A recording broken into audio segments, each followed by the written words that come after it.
नमस्ते दोस्तों, ज्ञानी दर्शन चैनल में आपका हार्दिक स्वागत है। दोस्तों, क्या आपको कभी ऐसा लगा है कि जब आप गहरी नींद में खो जाते हैं तो आपका मन एक अनजानी दुनिया में भटकने लगता है? क्या कभी आपके मन में ये सवाल कौंधा है कि जब हम सो जाते हैं तो हमारी आत्मा कहाँ चली जाती है? क्या वो शरीर में ही रहती है या फिर किसी रहस्यमयी यात्रा पर निकल पड़ती है? क्या आपने कभी ये महसूस किया है कि नींद आने से पहले और जागने के बाद का वो पल, वो कुछ सेकंड ऐसे होते हैं जैसे समय की कोई गहरी खाई हो जहां आपकी चेतना कहीं और ही थी?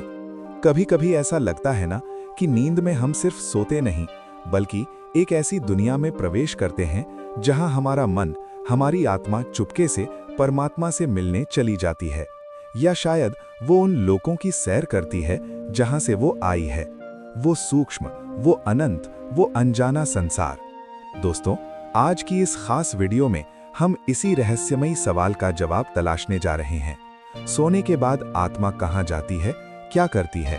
ये एक ऐसी यात्रा है जो हमें हमारे अस्तित्व के सबसे गहरे रहस्यों तक ले जाएगी। तो चलिए इस अनोखी और रोमांचक खोज में शामिल हो जाइए। ये वीडियो आपके मन को झकझोर देगी, आपके दिल को छू लेगी और शायद आपके सवालों को कुछ जवाब भी दे देगी। अगर आप भगवान भोलेनाथ के भक्त हैं तो कमेंट में जरूर लिखिए हर हर महादेव। और अगर आप हमारे चैनल पर पहली बार आए हैं तो कृपया चैनल को सब्सक्राइब करें, वीडियो को लाइक करें और अपने दोस्तों के साथ शेयर करें। तो तैयार हैं? चलिए शुरू करते हैं। हमारी सनातन संस्कृति में आत्मा को वो शाश्वत सत्ता माना गया है जो न कभी जन्म लेती है और न कभी मरती है। भगवद गीता में भगवान श्री कृष्ण अर्जुन को समझाते हुए कहते हैं, नैनम छिनन्ति शस्त्राणि नैनम दहति पावकः न चैनम क्लेदयन्त्यापो न शोषयति मारुतः। अर्थ, आत्मा को न शस्त्र काट सकते हैं, न अग्नि जला सकती है, न जल इसे गीला कर सकता है और न ही वायु इसे सुखा सकती है। आत्मा एक ऐसी सत्ता है जो शरीर से परे है। ये वो चमकता हुआ बिंदु है जो सुई की नोक जितना सूक्ष्म फिर भी अनंत शक्तिशाली है। ये चेतना का आधार है जो हर प्राणी में सन्निहित है। लेकिन जब हम सोते हैं तब ये आत्मा क्या करती है?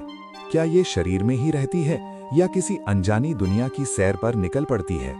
क्या सपने हमारी आत्मा की यात्रा का नक्शा है या फिर हमारे अवचेतन मन का खेल? आइए इस रहस्य को एक एक करके खोलते हैं। सपनों का रहस्य और आत्मा की गति। सपने मानव मन के लिए हमेशा से एक पहेली रहे हैं। जब हम सोते हैं तो हमारा चेतन मन विश्राम करता है, लेकिन अवचेतन मन उस समय सक्रिय हो उठता है। सनातन दर्शन और वैदिक ग्रंथों में ये माना गया है कि नींद की अवस्था में आत्मा शरीर के साथ ही रहती है, लेकिन उसकी गति सूक्ष्म स्तर पर हो जाती है। यही सूक्ष्म गति हमें सपनों के रूप में दिखाई देती है। वैदिक दृष्टिकोण के अनुसार नींद की अवस्था को सुषुप्ति कहा गया है, जो चेतना की 3 अवस्थाओं में से एक है: जागृति, स्वप्न और सुषुप्ति। सुषुप्ति की अवस्था में हमारा चेतन मन निष्क्रिय हो जाता है और आत्मा अपने सूक्ष्म रूप में सक्रिय हो जाती है। उपनिषदों में इसे आत्मा की सूक्ष्म देह या लिंग शरीर की यात्रा कहा गया है। ये सूक्ष्म देह शरीर से बाहर निकलकर भौतिक और आध्यात्मिक दोनों जगतों में विचरण कर सकती है।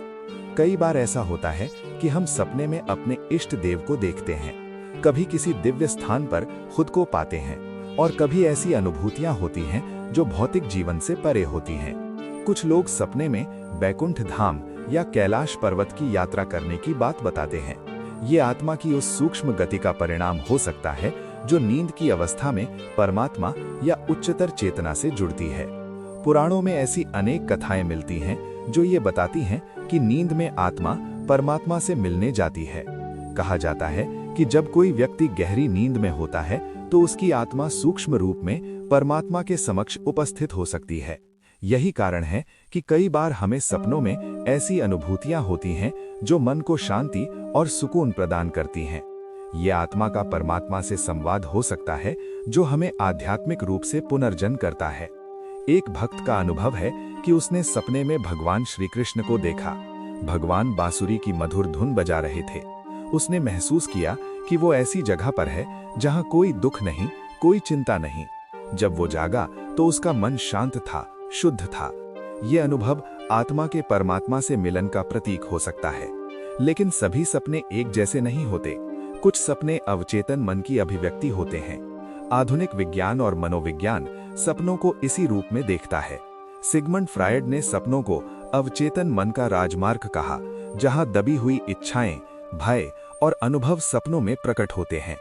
कार्ल जंग ने सपनों को सामूहिक अवचेतन से जोड़ा, जिसमें पूर्व जन्म की स्मृतियां और आध्यात्मिक अनुभव शामिल हो सकते हैं। आधुनिक न्यूरोसाइंस सपनों को मस्तिष्क की रैपिड आई मूवमेंट अवस्था से जोड़ता है, जहां मस्तिष्क सक्रिय रहता है, यादों, भावनाओं और अनुभवों को प्रसंसाधित करता है। लेकिन प्रश्न आज भी वही है, क्या ये सिर्फ मस्तिष्क की प्रक्रिया है या आत्मा भी इसमें कोई भूमिका निभाती है? ये प्रश्न आज भी अनुत्तरित है। सपने कई प्रकार के हो सकते हैं और हर प्रकार का सपना या तो आत्मा की सूक्ष्म गति को दर्शाता है या अचेतन मन की प्रक्रिया को। आइए इन सपनों को एक एक करके समझते हैं। पहला, आध्यात्मिक सपने। ये वे सपने होते हैं जिनमें हम अपने इष्ट देव को देखते हैं, कभी अपने गुरु को, कभी किसी पवित्र स्थान को। ऐसे सपने मन में शांति और प्रेरणा छोड़ जाते हैं। ये आत्मा की उस सूक्ष्म यात्रा का परिणाम हो सकता है जो परमात्मा या उच्चतर चेतना से जुड़ती है। दूसरा, भविष्यवाणी करने वाले सपने। कई बार सपनों में ऐसी घटनाएं दिखाई देती हैं जो बाद में सच हो जाती हैं। किसी को सपने में किसी अपने की बीमारी दिखी और अगले ही दिन वही समाचार मिला। इसे अचेतन मन की वो क्षमता माना जाता है जो सूक्ष्म जगत में घटनाओं को पहले ही देख लेती है। तीसरा, पूर्व जन्म से जुड़े सपने। कुछ लोग ऐसी जगहों के सपने देखते हैं जो उनके वर्तमान जीवन से कोई संबंध नहीं रखती। किसी प्राचीन मंदिर का बार बार दिखना, किसी पुराने नगर का अनुभव होना, ऐसे सपने पूर्व जन्म की स्मृतियों से जुड़े हो सकते हैं। चौथा, नकारात्मक ऊर्जा से प्रभावित सपने। कई बार डरावने सपने आते हैं, अचानक नींद टूट जाती है, मन में घबराहट और भय भर जाता है। इन्हें नकारात्मक ऊर्जा या प्रेत प्रभाव से जोड़ा जाता है। ऐसे सपने अचेतन मन की चेतावनी भी हो सकते हैं। अब प्रश्न उठता है, आत्मा की गति पर किसका प्रभाव पड़ता है? उत्तर है कर्म। सनातन दर्शन में कर्म को बहुत महत्व दिया गया है। ये माना गया है कि आत्मा कर्मों के बंधन में बंधी होती है। जब हम सोते हैं तो चेतन मन निष्क्रिय हो जाता है, लेकिन अचेतन मन कर्मों के सूक्ष्म प्रभावों को अनुभव करता है। यही कारण है कि कभी-कभी हमें अपने ही कर्मों से जुड़े सपने दिखाई देते हैं। यदि जीवन में तनाव है, नकारात्मकता है, तो सपनों में भी वही दिखाई देता है। और यदि जीवन भक्ति और साधना से भरा है, तो सपनों में शांति और आनंद की अनुभूति होती है। यहीं से नींद और आत्मा के गहरे संबंध की शुरुआत होती है, क्योंकि सनातन दर्शन में नींद को मृत्यु का छोटा रूप कहा गया है। जब हम सोते हैं तो शरीर मृतवत हो जाता है, लेकिन आत्मा सूक्ष्म स्तर पर सक्रिय रहती है। और यही वो अवस्था है जहां से अगला रहस्य खुलने वाला है। नींद और आत्मा के बीच का ये संबंध बहुत गहरा माना गया है। कई आध्यात्मिक गुरुओं का ये मानना है कि गहरी नींद में आत्मा शरीर से बाहर निकल सकती है, लेकिन वो पूरी तरह अलग नहीं होती।